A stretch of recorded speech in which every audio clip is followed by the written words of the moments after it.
తెలంగాణ రాజకీయాల్లో Kaleshwaram project heat పుట్టిస్తోంది. ఆరోపణలు ప్రత్యారోపణలతో పార్టీ మధ్య ట్రయాంగిల్ ఫైట్ నడుస్తోంది.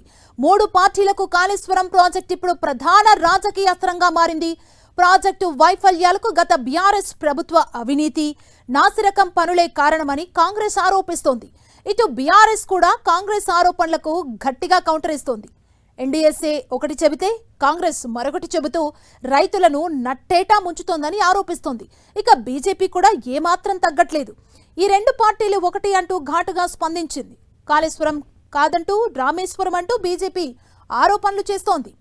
KTR Kannepalli pump house tour నిన్నంతా రచ్చరచ్చగా సాగింది. ఎల్లినో ముసురుకుంటున్న వేళ కాళేశ్వరమే దిక్కు అనే నినాదాన్ని ఎత్తుకుంది బీఆర్ఎస్. కక్షపూరితంగానే ప్రాజెక్టును పక్కన పెట్టారంటూ ఆరోపణలు చేస్తోంది. ఈ క్రమంలోనే కేటీఆర్ నిన్న కన్నెపల్లి పంప్ హౌస్ ను సందర్శించారు.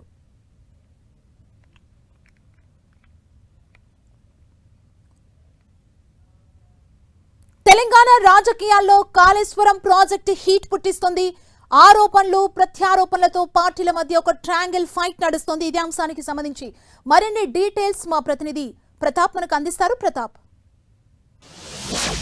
కాళేశ్వరం ప్రాజెక్ట్ అయితే ఒక హీట్ అయితే పుట్టిస్తుందని చెప్పుకోవచ్చు. గత 3-4 రోజుల నుంచి కూడా పూర్తిగా ఈ అంశం చుట్టూనే రాజకీయ పార్టీలు అంతా కూడా దీని చుట్టూనే తిరుగుతున్నాయని చెప్పుకోవచ్చు. ముఖ్యంగా ప్రజెంట్ ఎల్నినో ప్రభావంతో తెలంగాణలో వర్షాలు అంతగా సమృద్ధిగా కురవట్లేదు. ఇప్పటికే దాదాపు 55% లోటు వర్షపాతం కూడా కురిసింది. కాబట్టి ఈ పరిస్థితుల నేపథ్యంలో ఉత్తర తెలంగాణ ప్రజలకు వరప్రధానిగా భావిస్తున్న కాళేశ్వరం ప్రాజెక్టును వెంటనే దాని నుంచి మోటార్లు ఆన్ చేసేసి వాటర్ను అందించాలని చెప్పేసి బీఆర్ఎస్ పార్టీ డిమాండ్ చేస్తుంది. దీనికి సంబంధించి కూడా మాజీ మంత్రి కేటీఆర్ కూడా 2 రోజుల క్రితం కాళేశ్వరం మేడిగడ్డ దగ్గరికి వెళ్లేందుకు కూడా ప్రయత్నం చేశారు. కన్నెపల్లి పంప్ హౌస్ల దగ్గరికి వెళ్ళి అక్కడ నుంచి వాటర్ను లిఫ్ట్ చేయాలని కూడా చెప్పిన పరిస్థితి. ఇప్పటికైనా సరే అక్కడ మేడిగడ్డ దగ్గర పూర్తి స్థాయిలో గేట్లు ఎత్తినప్పటికీ కూడా దాదాపు 1,00,000 క్యూసెక్ల వరకు వరద వస్తుంది. కాబట్టి ప్రాణహిత నుంచి పెద్ద ఎత్తున వరద వస్తుంది. కాబట్టి ఆ పరిస్థితుల నేపథ్యంలో వాటిని అందిపుచ్చుకొని మోటార్ల పంపులను ఆన్ చేసినట్లయితే అక్కడ నుంచి అన్నారం తీసుకొచ్చి అక్కడ నుంచి సుందిలా తర్వాత ఎల్లంపల్లికి తీసుకురావచ్చు. ఎల్లంపల్లి నుంచి మిడ్మానేరుకు, ఆ తర్వాత అప్పర్ మానేరుకు తీసుకొచ్చి ఆ తర్వాత మల్లన్న సాగర్ కానీ కొండపోచమ్మ, రంగనాయక సాగర్ ఇలా మొత్తం మీద ఇక్కడ దాకా వాటర్ తీసుకురావచ్చే అవకాశం ఉంది. కాబట్టి వెంటనే దీన్ని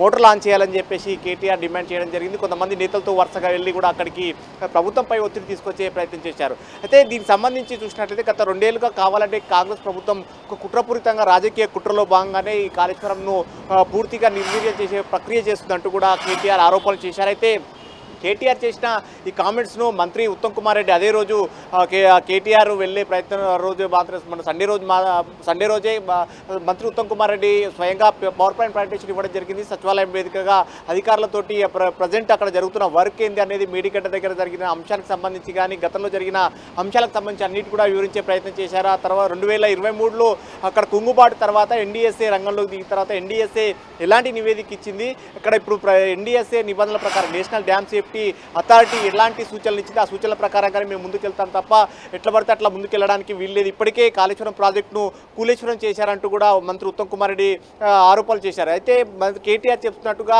అక్కడ గేట్లు కనుక మూసినట్లయితే కనుక మేడిగడ్డ కింద దాదాపు 40 గ్రామాలు, భద్రాచలం టౌన్ కూడా పూర్తిగా కొట్టుకుపోయే ప్రమాదం ఉంటుంది. ఒకవేళ ఇప్పటికే 2 పిల్లర్లు కుంగాయి కాబట్టి అక్కడ బ్లాక్ మొత్తం సీక్వెన్స్ ఫైల్స్ అంతా కూడా దెబ్బతిన్నాయి కింద. కాబట్టి ఈ పరిస్థితుల నేపథ్యంలో అక్కడ గేట్లు కనుక క్లోజ్ చేసినట్లయితే ఆ బ్యారేజ్ కొట్టుకుపోయి కిందున్న గ్రామాలకు ఎఫెక్ట్ పడే ప్రమాదం ఉంటుంది. కాబట్టి ఎట్టి పరిస్థితుల్లో అక్కడ ఎన్డీఎస్ఏ సూచనల ప్రకారంగా గేట్లు క్లోజ్ చేసే పరిస్థితి లేదంటారు. ఒకవేళ కన్నేపల్లి పంప్ హౌస్ల నుంచి వాటర్ లిఫ్ట్ చేసినా ఆ వాటర్ తీసుకొచ్చి మళ్ళీ అన్నారంలో పోయాల్సి ఉంటుంది. సో అన్నారంలో పోసినా అన్నారం బ్యారేజ్ కూడా సేఫ్ సిచ్యువేషన్ ఇలాంటి పరిస్థితే ఉంది.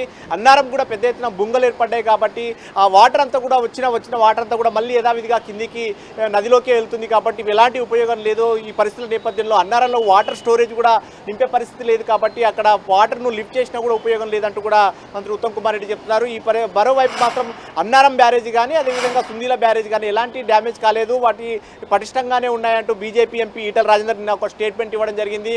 సో కన్నేపల్లి పంప్ హౌస్లను ఆన్ చేసి అన్నారం కానీ సుందిల కానీ స్ట్రాంగ్గానే ఉన్నాయి. కాబట్టి అక్కడ వాటర్ స్టోరేజ్ చేసి అక్కడ నుంచి నేరుగా ఎల్లంపల్లికి తీసుకురావచ్చు. ఎల్లంపల్లి నుంచి మిడ్మానేరు కానీ ఆ తర్వాత అప్పర్ మానేరు ఇట్లా మొత్తం ఉత్తర తెలంగాణకు సంబంధించిన ఈ ఎస్ఆర్ఎస్పీకి వరప్రదాన్ని మొత్తం వరద కాలంతా కూడా పునర్జీవం చేయొచ్చు అని కూడా చెప్పడం జరిగింది. సో మొత్తం మీద దీనికి సంబంధించి 3 పార్టీలు కూడా ఈ అంశానికి సంబంధించి రంగంలోకి దిగాయి. ఒకవైపు బీఆర్ఎస్ ఇది మోటార్ లాంచ్ చేయాలని చెప్తుంటే అధికార పార్టీకి సంబంధించిన మంత్రులు మాత్రం పొంగులేటి శ్రీనివాసరెడ్డి కానీ మంత్రి ఉత్తమ్ కుమార్ రెడ్డి కానీ ఎట్టి పరిస్థితుల్లో అక్కడ ఎన్డీఎస్ఏ ప్రకారంగా మోటార్ లాంచ్ చేసే ప్రయత్నం కానీ గేట్లు క్లోజ్ చేసినా ప్రమాదం మరింతగా తీవ్రతంగా ఉంటుంది కాబట్టి ఇప్పుడున్న పరిస్థితుల్లో మాత్రం ఎన్డీఎస్ఏ సూచనల ప్రకారంగా చేసే ప్రసక్తి లేదంటూ కూడా మంత్రులు చెప్తున్నారు. నిన్న ఆది శ్రీనివాస్ ప్రభుత్వం ఇప్పుడు కూడా మాట్లాడుతూ ఒకవేళ కేటీఆర్ మాత్రం ఒక డిమాండ్ చేయడం జరిగింది, ప్రభుత్వం మోటార్ లాంచ్ చేయకపోతే దాదాపు 60,000 మంది రైతులతో వెళ్ళి అక్కడ కన్నేపల్లి పంప్ హౌస్ మోటార్లు లాంచ్ చేస్తామంటూ కూడా ఒక స్టేట్మెంట్ ఇచ్చారు. అయితే దీనికి సంబంధించి చట్ట విరుద్ధమైన చర్యలు తీసుకున్నైతే చట్ట ప్రకారంగా చర్యలు తీసుకోవాల్సి వస్తున్నట్టు కూడా నిన్న ఆది శ్రీనివాస్ ఒక